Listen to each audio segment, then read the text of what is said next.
Komið sæl. Skrefin eru 7, en afleiðingar af þessum skrefum eru magnaðar.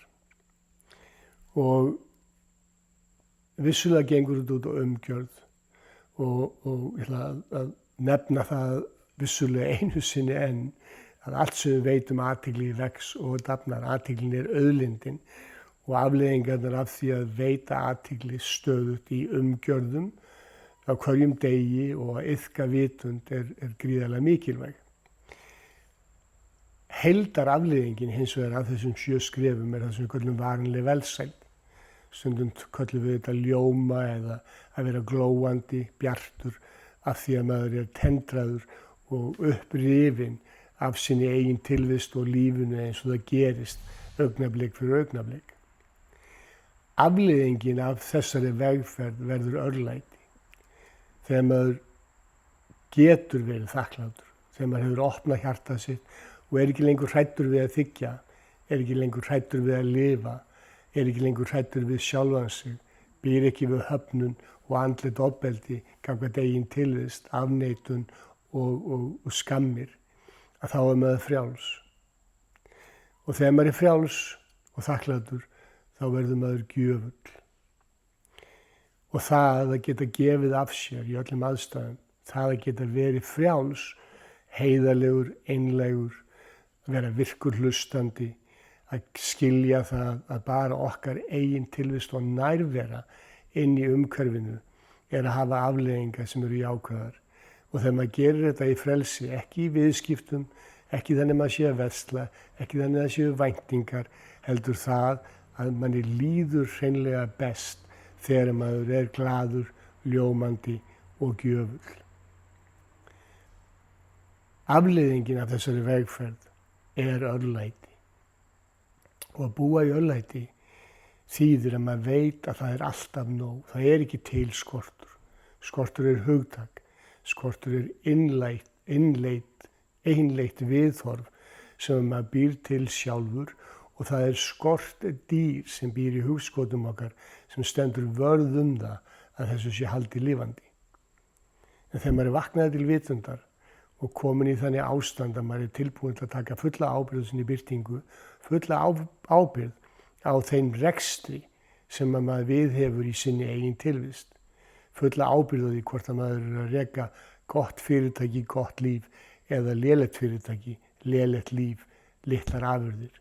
Að þá allt í einu er maður komin á allt annan vettvang í þessari tilvist. Þegar maður er lofaður til fulls og treystir sér, þá líður manni allt öðruvísi heldur en þegar maður óttast sér. Og það er engin hræddur í lífinu nema hann óttist sig. Ég veit að þetta hljómar sérkennilega, en á einhverjum tímapunkti þurfum við að taka fulla ábyrgð á því að það eru við sem erum að búa til, skapa, hanna og viðhalda okkar veruleika.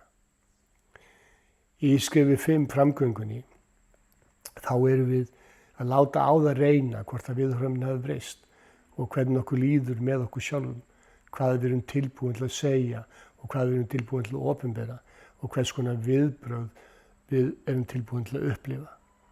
Í skrefi 6 erum við svo í fullum kærleika að þjálfa okkur í þessari vegferð, í þessari vitund, á þessari jörðu með tilliti til þess að það er ekki hægt að gera mistök. Maður getur eins og að laga framgönguna og framferðið þangað til að það verður hagnýtt og gefur af sér.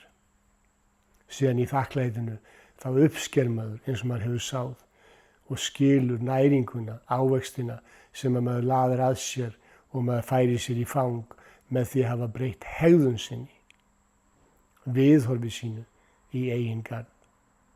Á þessum tímapunkti að þá myndast orka sem við köllum ljóma, glóandi orka, ljósið sem á okkur skín.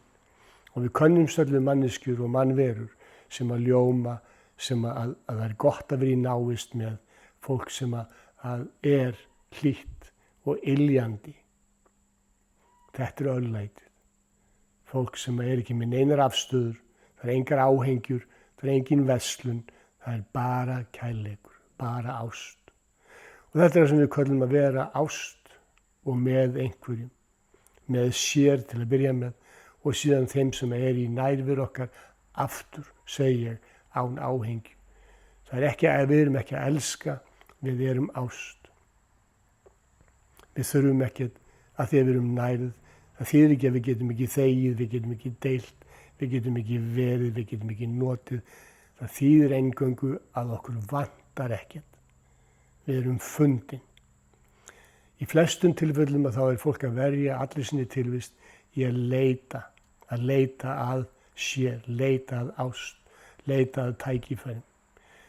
Þegar maður er komin, fullkomin í þakklæti, að þá er maður fundin, maður í fullri vitund, meir og minna. Það þýðir ekki að við getum ekki gleymt okkur, en við yfirgefum okkur aldrei aftur. Þetta er að lifa í örlæti. Engin að telja, engin að fylgjast með. Við gefum og gefum og gefum að því við treystum því, við vitum það í einlægu hjarta að það er alltaf nóg. Alltaf nóg. Alltaf blessun, alltaf ást. Við munum að allt sem þú veitir athygli vex og dafnar og að vilji er verknaður. Án framkvæmda að þá breytist ekkert. Ef við breytum engu, þá breytist ekkert. Hjartans þakkir.